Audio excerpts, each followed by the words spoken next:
Welcome to the Learning Experience powered by CAST. I'm one of your hosts, Kelly Suding. And I'm Luis Perez. And I'm Brian Dean. We are three educators here ready to break down barriers until learning has no limits. Let's do this.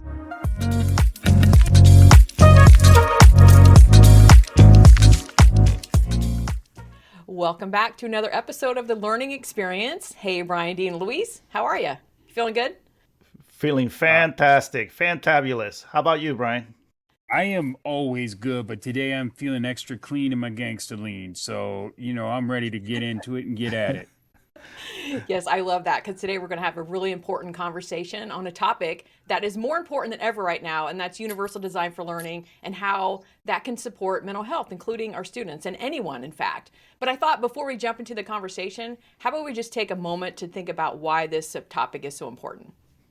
Well, I just think when, the world is moving really fast and can become really overwhelming at times, it's important to take a step back, right? And make sure that you take care of yourself. And I want to shout out the educators that are listening to our podcast, the administrators, the support staff, everybody who's involved in this mission, right, of supporting learners right now. I know it's a tough time, but, make sure you take time for yourself. Make sure you practice some self-care. And as we record here, we're coming up on the weekend. Make sure you take care of yourself during the weekends and take advantage of the weekend. For me, that's, going for walks and doing my birding. That's my mental health break. I feel refreshed afterwards. How about you, Brian and Kelly? Kelly, how about you? What do you do to kind of refresh and recharge those batteries? Oh, that's a great question. I do puppy therapy. All you need is a cute little dog sitting on your lap, cuddling up, and the world is better right away.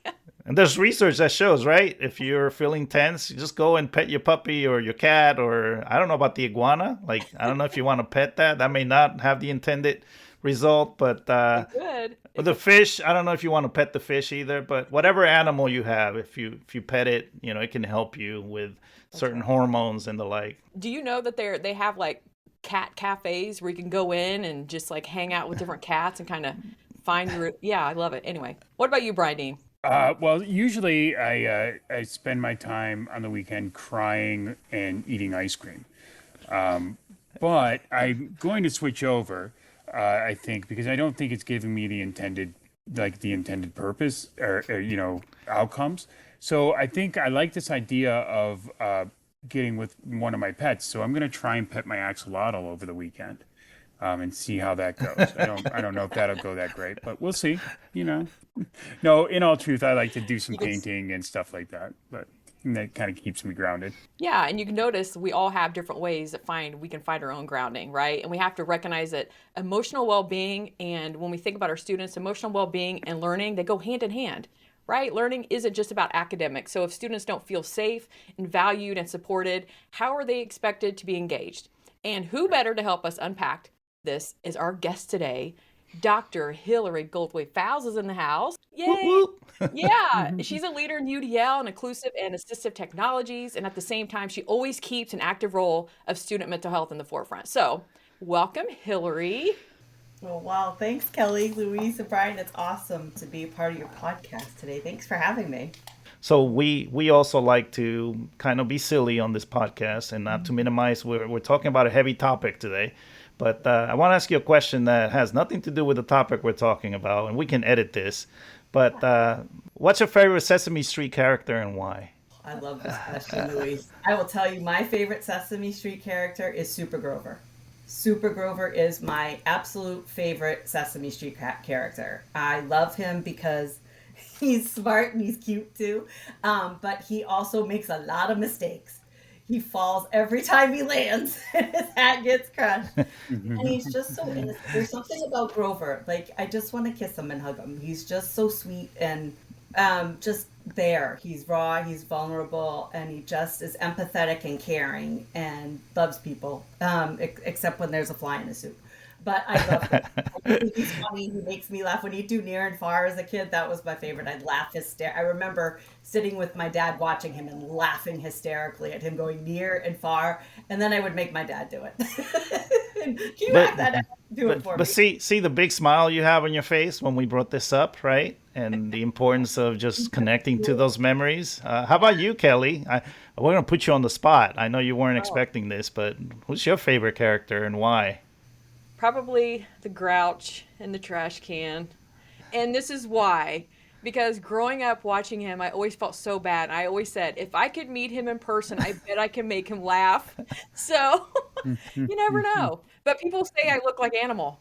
It's the hair. It's the hair. Oh, Yeah. well, you're leading right into my favorite animal, and it's because of the song. Not necessarily the character, but if I'm feeling down, mana mana, mana mana, See, you're all smiling, right? I bet your state already changed. You just ruined our audience, Louise. Now everybody's gonna walk around after hearing this, and they're gonna be like, "Why is that in my head?" That is oh, now that we just dropped all our listeners. Please stay with us. We're not gonna just throw memes into your mind all the time. But Brian, how about you? It's a hard one because I like Snuffleupagus. Because he's not seen, but he's seen. He's only seen by the people that he wants to see him, which I think is kind of dope. But I also like those little aliens with the wide mouth that used to go yup yup yup yup yup yup yup yup yup yup yup yup. Like I don't know why. I just thought they were always kind of cool. With the phone. So Hillary, as you can see, we're the masters of transitions here on this podcast. That's right. So consider that your like little interlude, and now we're back. Kelly, what's our next question here? Now that we're all laughing and smiling. Yeah, we've been waiting for this day to happen. So we like to just start off. If you can tell us a little bit about your UDL journey, your accessibility journey, and how it brought you to your current work that you do right now. Oh my goodness. Well, picture it. Sicily, 1922. No, seriously. Nice. I was I'm there. an assistive I am technologist. there with you. I'm picturing you. You're hanging out with Montessori, right? Pretty Around much. that time. A long time ago in a galaxy far, far away.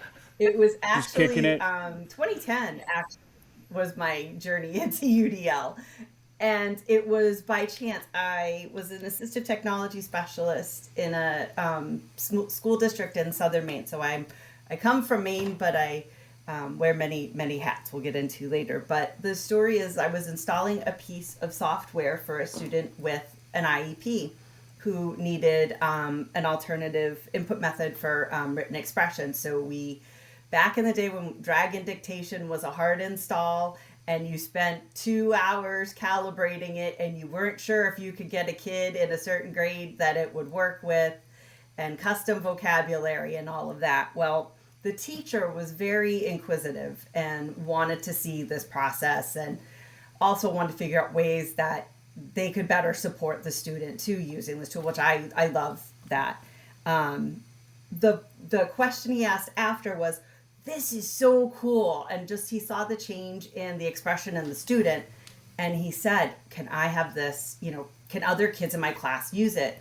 And I had to pause and say, do your students have IEPs or 504s? And he said no. And I don't like to be a gatekeeper of supports when it's going to help a child, whether they have a disability or not. And I said, I'm sorry, that's when, there's a funding silo here. There's a barrier, right? There's a funding barrier. It's for special ed, which, Yeah. to be clear, I would never want to take away from the disability community, because that is, their right and a civil right, but a way to demystify and to destigmatize the support is to have it sooner rather than later. So I went. Can you say that one more my time? Can you IT say that one more director. time? That beautiful part about I basically said I don't want to deny supports, and that they're meant. and it's let's sooner do than it first, later. let's do it That's first. so key. So key. And talk about mental health with that. If I'm spending the day doing something I don't like, what the heck? So that it brings its own challenges. So my IT director at the time, shout out to Jason Saltmarsh, who had hired me back then, had said, "Do you know what the Universal Design for Learning is? Do you know CAST?" And I went, "What? Like a cast you put on your leg or something? What are you talking about?" And he said, "Okay, so you have some homework to do. I want you to look it up. I want you to do some research on it and find ways that we can bring it here." And Hillary, I mean, we should think about that branding because in some ways UDL is like that cast, right? mhm, It's something you need that support for some time, but yep, it's not meant to be there forever. A lot of these supports, except for some kids, right? They may need it for their entire lives, but for many learners, right, it's a support, and you use it when you need it, and then when the need is no longer there, then we move on to other things. and sometimes to your Luis, point, you the are need is on fire always today, there. brother. I love that analogy, Luis, because it's meant to be supportive, it's meant to be helpful, but it's meant to be done in a way that honors the learner. And so there's that mindset shift that we've always talked about that transformative part of UDL isn't just looking at the tech, isn't just looking at the tools. Well, that's an important part.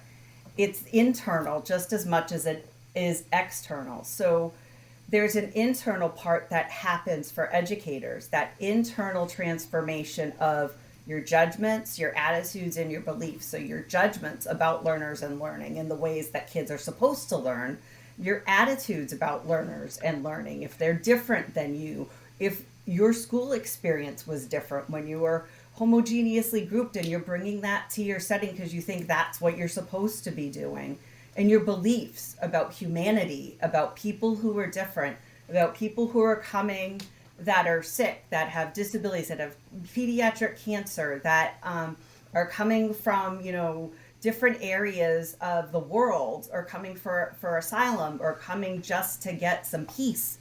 And it is very variable in our job as educators today. The task isn't just solely on the educator, yet we put it on the educator. And so we really need to open up and remove those barriers to access to care, because misinformation is happening, and it's potentially detrimental to humanity in terms of understanding mental health, understanding the way that the brain works and the way that we learn, the way that kids learn, and also removing joy from learning. And so UDL does a wonderful job in honoring all of that in a way that is that mindset shift of not the teacher being the be all end all, me, I, but we're a community together. It's not individualistic, it's pluralistic. And it's not pluralistic in the nature of that we're all the same. It's not about assimilation, it's about integration. And those are two very different things. So I don't That's want it another to one right be there. an exercise in compliance, right? Yeah. It's Yeah. not about assimilation, it's integration. I want to integrate all of those She things said it twice. the world is richer. The world is richer with it. Well, and what you're talking about, Hillary, is that there's a mindset shift, right? It's not like we're just going through the motions and we're implementing strategies and techniques and bringing in new technology, but there's really needs to be a mindset shift, right? And we make learning more humanistic. And I want to shout out a word that you mentioned, joy, Yeah. right?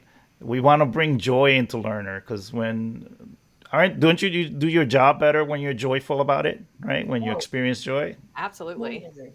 No, I just want to back up on that though, because I think one of the big problems that we face in UDL is that everybody talks about it's a mindset shift and like it'll totally change your teaching and all of these wonderful things. And I truly believe that it does those things, but give yourself grace, right? Like, can we talk about that a little bit? Because it's not like you go to, for some people, it hits them like lightning and they're like, yo, this is it. This is the way, like, this is what I have been searching for.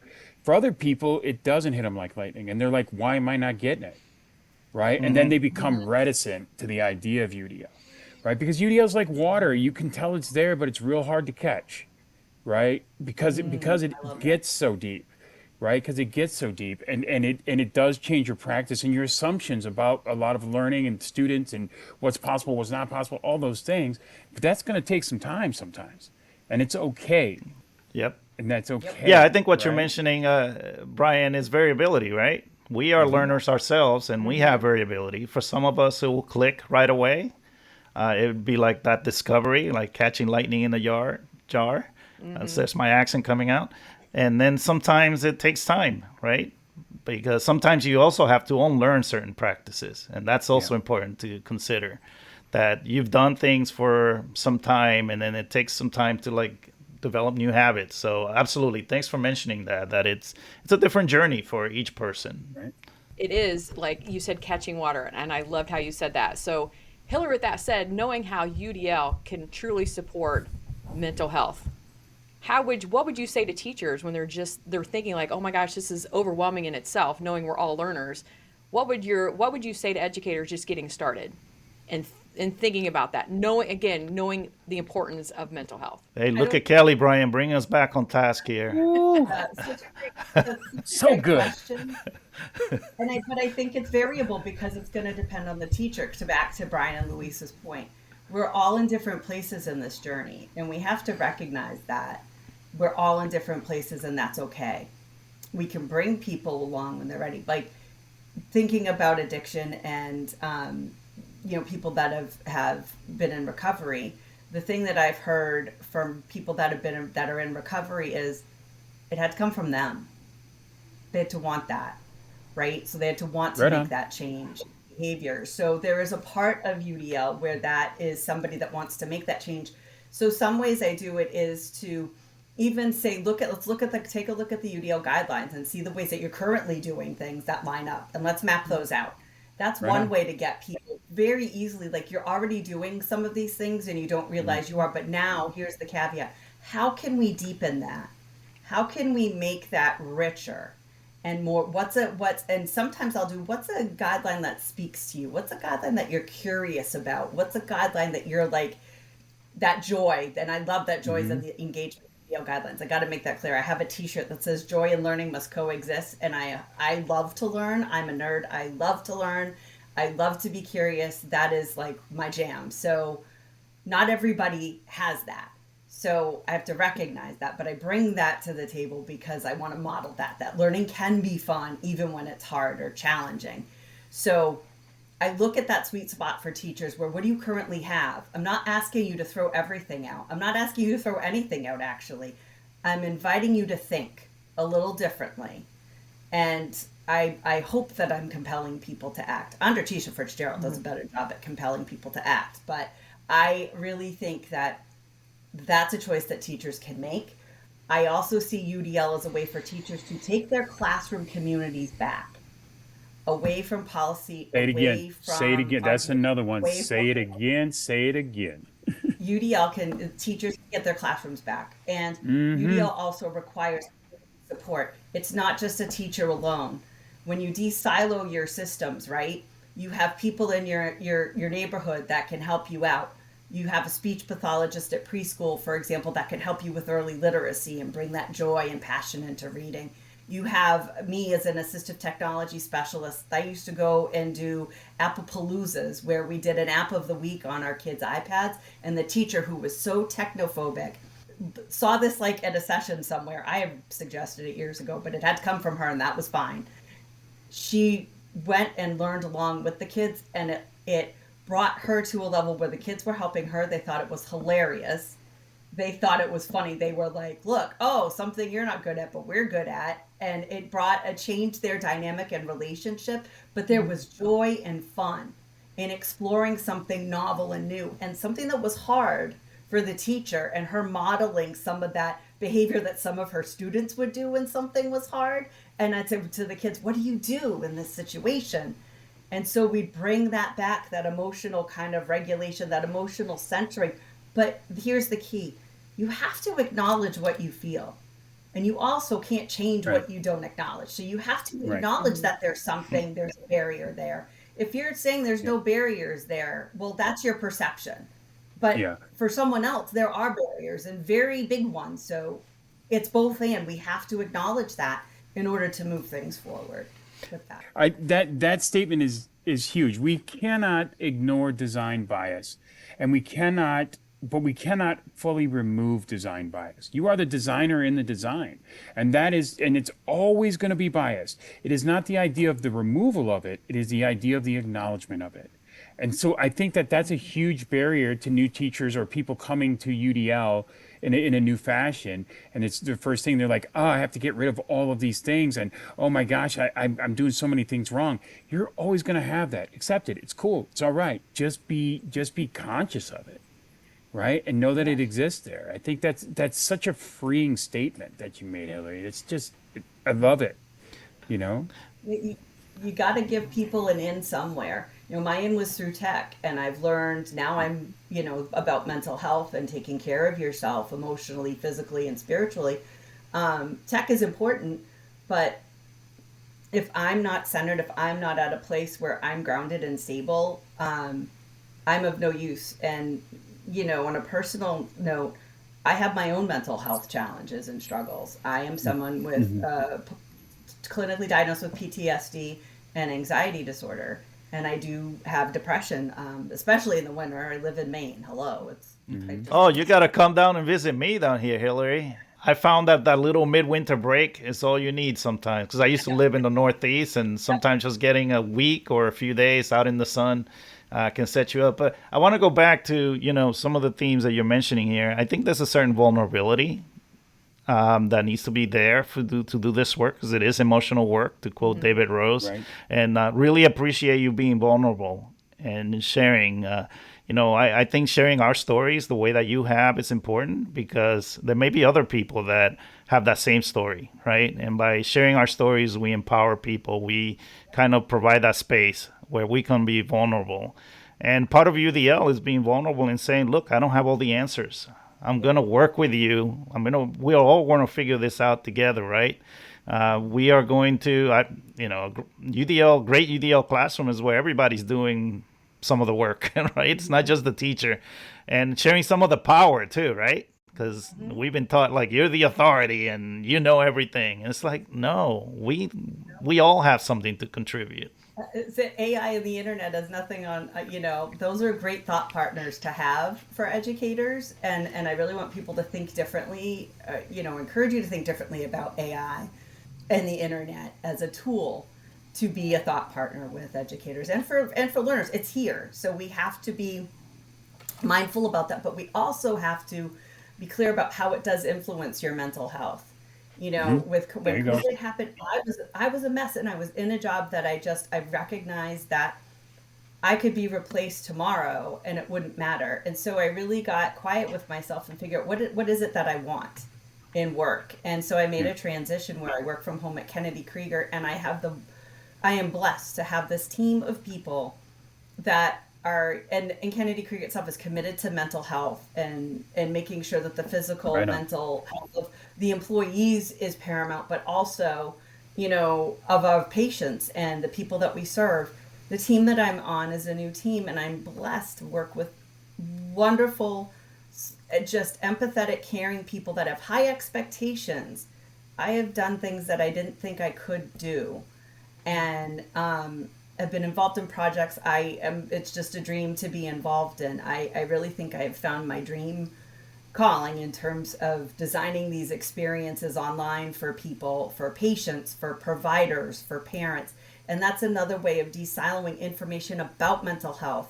Mental health and disability is 5 times more prevalent. So someone with a disability is 5 times more likely to be diagnosed with a mental health disorder than someone who is not. And the access to supports are more limited. There are places that will do both, because it's both and with certain conditions, but there are so many evidence-based techniques that help in helping educators understand where to go for those resources, where to go for your people. Hug your social workers extra. School-based social workers are the heart and souls of school. I'm sorry, they have resources and people, and they are doing the lion's share of this emotional labor for all of us. And I just want to give a shout out to all the mental health, professionals that are working so hard to help all of us and to destigmatize mental health. I will tell you the reason why I'm so passionate about this is not just for my own journey, but for family legacy. Mental health is a deep threat in my family on both sides. I have anxiety on my mother's side, and I have a myriad of stuff on my dad's. And through the model of my parents, who I adore, and I'm blessed to have a great family structure. Those are privileges that I have, and I own those. learning about evidence-based therapies, being immersed in the work I was, helped me realize that I needed to go get help. Not everyone has that privilege of having that. So I got lucky, and there was an intern that was doing trauma-based therapy, and I worked with her for 4 months. It changed my life in terms of reframing that relearning. It wasn't unlearn, it was relearning. I was relearning healthier ways to think about myself, to think about my experiences, to think about my traumas, to think about things that were happening in humanity, and ways that I could keep myself centered and grounded so that I could show up every day and do the work that we do, because it is intense, it is emotional. And I have a son, yes, he's an adult, but I need to be present, and I need to be there, but also be vulnerable, be honest, and say, I'm struggling too. And here's what you can do about that. And I'm sure that's made you, the work that you do as a professional even better, right? Because knowing ourselves sometimes is the first step. The better we know ourselves, the better we can connect with other people, and it really helps our work. Yes, and I absolutely agree with that, Louise. So, Hillary, you've talked a lot about like technology, okay? We're talking about access and technology, and thinking of that with AI and all the new tools that we have.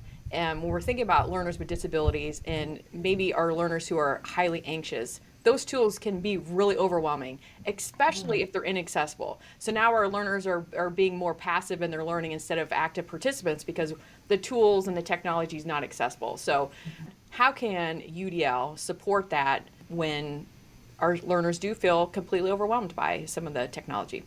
Oh, that's such a great question, because we always assume, right, that, oh, learners are going to love technology, and not every learner does. So getting to know your learners is so paramount. Learning their preferences, their learning, and helping kids understand what that is. But if you don't know what your preferences and learning needs are as an educator, you're not going to be able to support that in your settings. And I did some work in my former setting around that, where we gave that like a kind of like a learner profile to a body of middle school teachers, and they were like, I don't know what to do with this, because they couldn't really answer those questions. And that made me kind of sad, because I felt that that's very disempowering, that you don't know what you need as it pertains to learning, but yet here you are teaching kids how to learn. And I feel that there's lots of different answers to that. But for kids, they need to know that. So options and choices, that's something that UDL talks about. And it isn't, and tool to task. So if the goal is for example, to demonstrate knowledge, like, you got the dreaded 5-paragraph essay, one way, but let's make that a little different with UDL, right?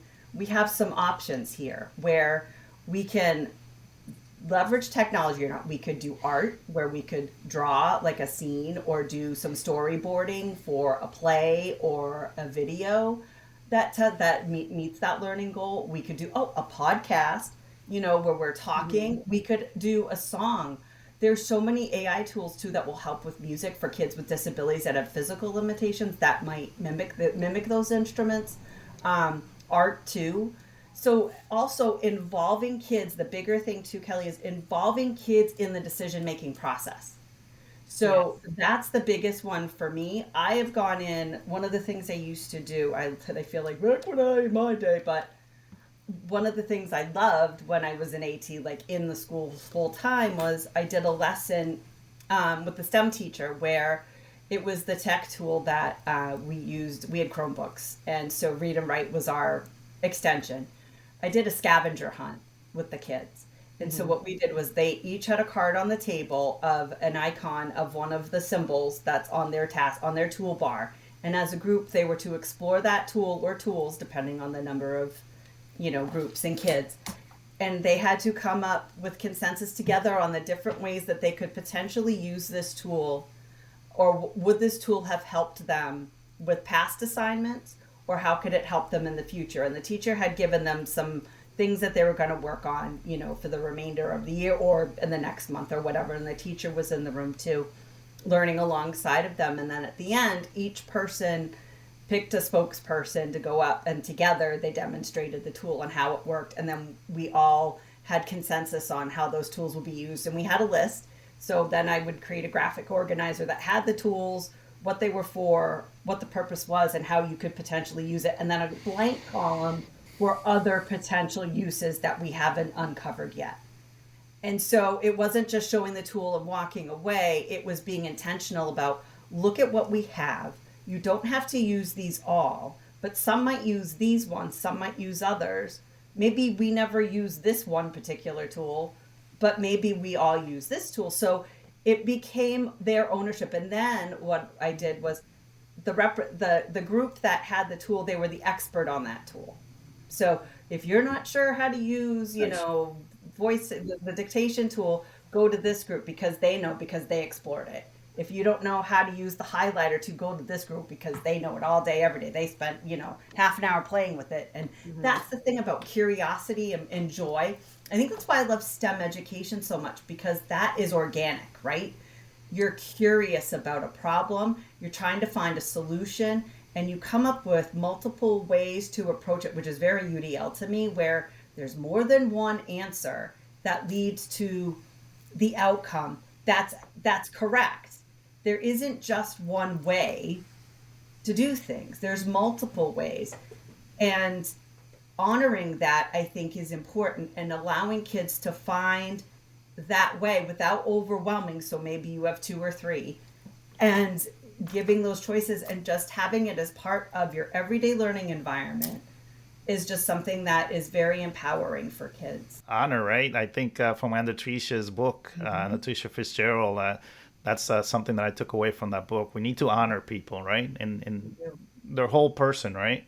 The emotions, the skills, the knowledge. It's all about honoring people. I want to come back to these two themes that I keep feeling are coming out in your passion, and as you talk about, like, not only your journey but the work that you've done, and it's intentionality and community, right? And how those two things together, right? So I love this idea, like, let's make learners experts. And not because of the silly myth that they're digital natives that goes all the way back to, like, that's silliness. Let's just be honest about that. It's the idea that because they're driven by a passion or by an interest, let's not say a passion because we don't know if it's a passion, because they're driven by an interest, they have high engagement, high intrinsic engagement, which is really, really hard for us to get. And so then they turn into community experts. And then there's this idea built in that they're going to give back. Like, that's part of the responsibility. Like, you get this freedom to be an expert in this thing and learn all about it deeply, but you have a responsibility to show others. That balance and the intentionality of that balance, I think that's one of the biggest highlights that you just put out there. Like, that is, like, communities aren't just built because we say they're built. And communities we might not necessarily be the community leader in our own classroom, because communities are organic and they need responsibility as well as nurturing, right? I love that. That's brilliant, Hillary. That's so good. So speaking of community, Hillary, because I think we're running short on time, but I know that you're very active on social media. We used to tweet. I don't know what you do on Sky. You post, I guess, or you Sky something. But I know you're present on all these platforms. So where can people find you if they want to follow you and see all the amazing resources that you share? Yeah, you can find me on LinkedIn under Hillary Goldthwait-Fowles. That's where I'm starting to live a little bit more. I'm also on Instagram as Hillary with 2 L's _ A as in alpha, T as in tomato, P as in Paul. So Hillary _ ATP. And that's also the same handle on Blue Sky. And I do have an X account, but I haven't used it in a hot minute. But if I may, could I read something that would kind of center us and end us? Because one thing that we talked about was community and people. And I think it's important for all of us to realize that our common thread, we all have common threads. And our common thread in this climate is our humanity. And I hope we don't lose sight of that in these times, however you may feel about that. That remember, our common thread is our humanity, and being a little bit kinder and empathetic and bringing back the joy, having opportunities to laugh and find further common threads will get us through. It's a passage from a book called A Heart on Fire by Danielle Cope Balfour. It's 100 meditations on loving your neighbors well. And I just want to end us off with this little passage that she has. Don't let your heart grow cold. The world needs its warmth. With every beat, life flows out. All that you do will erupt from that deep well. When the tragedies of this life pierce your heart like ice, let them be met by the warmth of compassion, the heat of love in motion. May your heart swell with a desire to remember all that is true and right and lovely and just. Let your days be the evidence of a heart on fire. And this is why we were so excited to have Dr. Hillary here with us. Hillary, we cannot thank you enough for being here. This is going to make me really reflect on a lot of things you said. Biggest takeaways when it comes to UDL mental health, just start with one thing. It really is about creating relationships with our learners and also knowing ourselves. So a lot to unpack there. Thank you guys so much for having me and for having this podcast platform for people to share their stories and to bring UDL into the forefront.